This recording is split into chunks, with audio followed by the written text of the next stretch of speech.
everybody, Anna Sabramowitz here. Thank you so much for joining me today. Today we're going to talk about how to take your skills to the next level.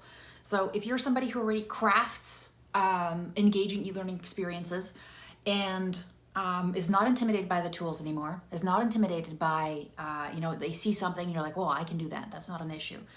But you want to have more impact, you want to have more autonomy, you want to be able to do things that change people's behavior. And if that sounds like something that piques your curiosity and you're tired of doing the same work over and over or being handed over work or storyboards or demands that basically either underuse your creative potential or you simply see a potential to do better and it's difficult for you to break through that, that piece. So I'm going to give you some tips and tricks and strategies here and a little bit of maybe mindset adjustment that will help you take yourself to the next level. So if you are visiting, you better say hello. Yes, I am definitely demanding you say hi. Hopefully this has piqued your interest. And also, some of this might be better suited for somebody you know who's struggling, somebody you know who is maybe doing their job and they're like, I know I can do better. You hear forums all the time. My clients don't understand how good this could be and they're pushing back.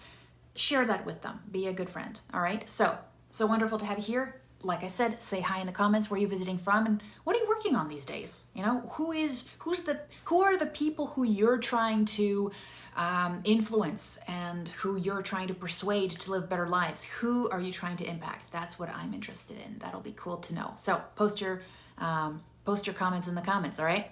Now, it's kind of awesome. I just this morning interviewed Gav Herring. He is one of the members in our community, crafted his own awesome interactive story. And one of the things that we talked about is, what really was for him very valuable. And it's interesting because people come in with different expectations, especially when you're doing coaching, right? It's really about making sure that the person who, wherever they're at, that you're helping them grow with the pieces where they need the most help with, right? It's not one size fits all. That's what's awesome about coaching as far as I'm concerned. Anyways, so I remember when I first started crafting e-learning, one of the things that I thought would help me craft better pieces is I had this thing and it was kind of like my go-to, and I don't know if you guys have ever heard it, but if you can show your e-learning piece to your mom and she's having trouble navigating it, or she has, you basically observe her. She's a person who's not involved in your world. She's a person who is, most times, also there's a bit of an age gap, right? So you're like, is this thing usable? So if my mom can use it, if my mom can understand it, then that means it's pretty awesome, right? And for a long time, I actually thought, this is a pretty good litmus test of whether my learning was actually good. And there are certain aspects there that you can draw from that kind of observation that are going to tell you that. But it's only scratching the surface, right? Because one, she's not my end user. She's only going to tell me certain things about usability and maybe understanding certain topics. But the one thing that I'm not going to get, or a couple of things I'm not going to get, is one, is the piece that I'm crafting, is it actually resulting in behavior change, right? Is it going to be the catalyst for her to actually take action and maybe invest in some training, go to the next webinar, reach out to a mentor? I don't know any of those things, right? So it's kind of in a bubble. So those test users are they just give you just a speck of things that is necessary, but it doesn't give you everything. And yes, it improved the quality of the work that I was putting out, but only on this surface level. Maybe language improvement, maybe the flow of the thing, maybe the onboarding, right? So very, very surface level stuff. And I got to keep all the toys I really wanted to keep. That's kind of important, right? Because when we craft these pieces, when you craft a great piece of learning, there's things in there that you're like, oh, look at what I came up with. That's pretty cool, eh? Yeah. Do you like that? Right? So you kind of really, it's still kind of in this artistic stage, right? And the other thing is that happens to us a lot is, especially when we build demos, and this happened to me too. You'd launch something out there and people were like, that's amazing, this is so fun, and you get feedback from people, basically that surface feedback, like, this is so cool, or I could see this used in so many places, right? And you're like, yay me, I won. And that also doesn't make you good. It gives you a false sense of achievement, because there is no way that on the first try, your first, let's call it fart, that you can produce a masterpiece. There's just no such thing, right? Like, we're not that good. And for us to believe that the likes and accolades actually mean something and get you better, yes, it's good for that encouragement and to share things. I believe in that, because it's hard sharing things out there, because you're putting it's kind of like your own baby, your own piece, you're putting yourself out on the line, but also that is not going to make you better.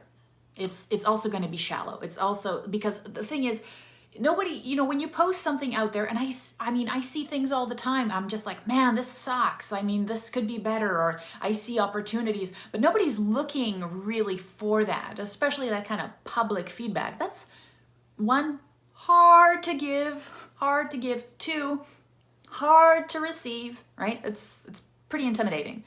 So, one of the things you're going to have to do is to talk to people, reach out to people, and have people look at your work that, one, care about its outcome. This is huge. Two, understand what the heck you're trying to do.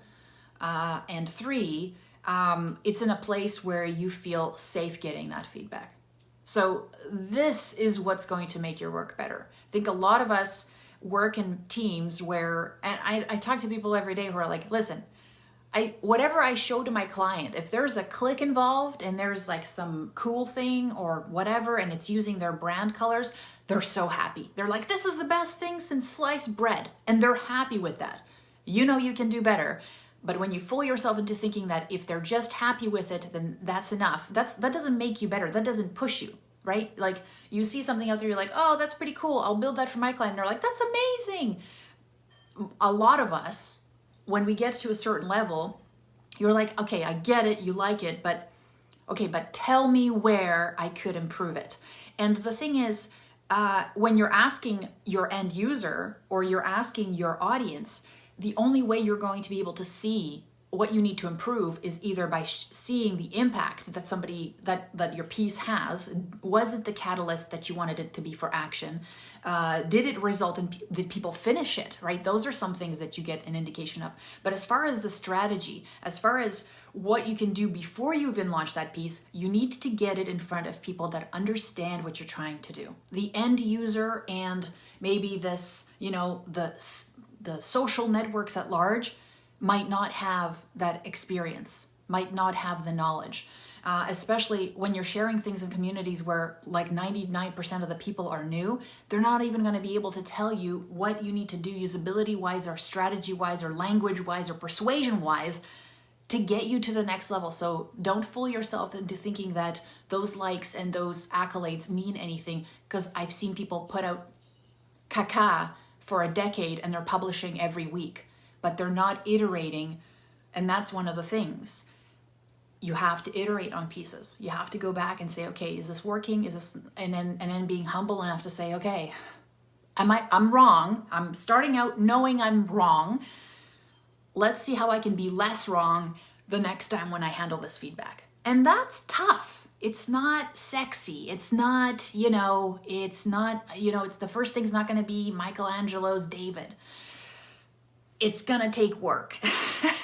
And for some of us, we don't like that. For some of us, that doesn't fit. And for some of us, the idea of reworking things is difficult because that's struggle, right? It's not sexy, period, right? So here's what I suggest. If you want to take yourself to the next level, make sure you, when you're, and a lot of the people that I work with, what's happened is they've mastered fully, let's say, a software like Articulate Storyline. And they can look at anything out there and be like, anything. I'm talking about any medium. Like they're like, I can take that into storyline and I can recreate that regardless of what it is. That's an amazing skill to have. But there comes a point where you reach a plateau, and the plateau comes when you get to be the person who gets handed things. And the only realm within which you can have autonomy is that creative aspect of working within the software. But let me tell you something very, very, very important. If you're not able to influence the content or the direction of that, all you're doing is you're putting lipstick on a pig. And I'm not kidding here. I talk to people who are like, Anna, what I can do is, and I've actually had this conversation, is, I can only do the best I can do. I can make it the best visual experience for my audience. I can make it the best, interactive experience. And I'm like, interactivity is subjective, right? And for me, the deepest engagement, the deepest interactivity is to have something that has context. And when somebody gets immersed in it, they're like, man, this is going to help me do something better. It's going to be an experience that actually helps me live a better life, make better decisions, right? Now, if all you're doing is you're saying, well, all I can do is make this better looking and slicker and more professional, that's a level, but it's not good enough. And for some people, it's good enough. That's cool. That's fine. But if you want to take your skills to the next level, you're going to have to expand that box. And expanding that box means you're going to have to become more of the creative director and being involved in the strategy from the very beginning. Because as we all know, what the end product looks like is not something you decide at the very end. It's something you decide at the very beginning. You begin with that mindset, saying, we have a vision.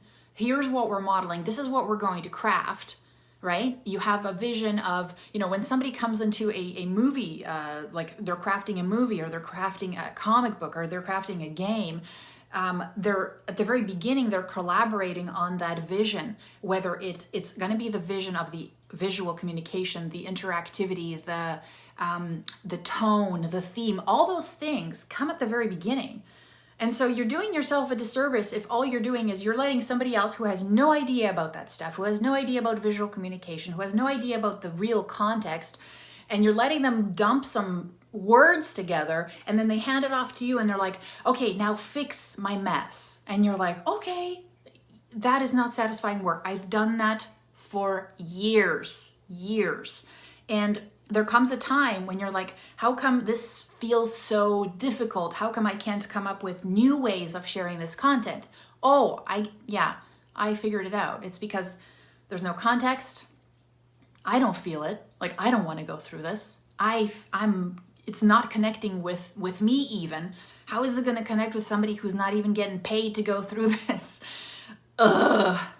And for a long time, I actually thought that I wasn't cut out for instructional design. I wasn't cut out for developing e-learning because I was getting content that didn't mean anything, and I wasn't even at the front end of deciding that.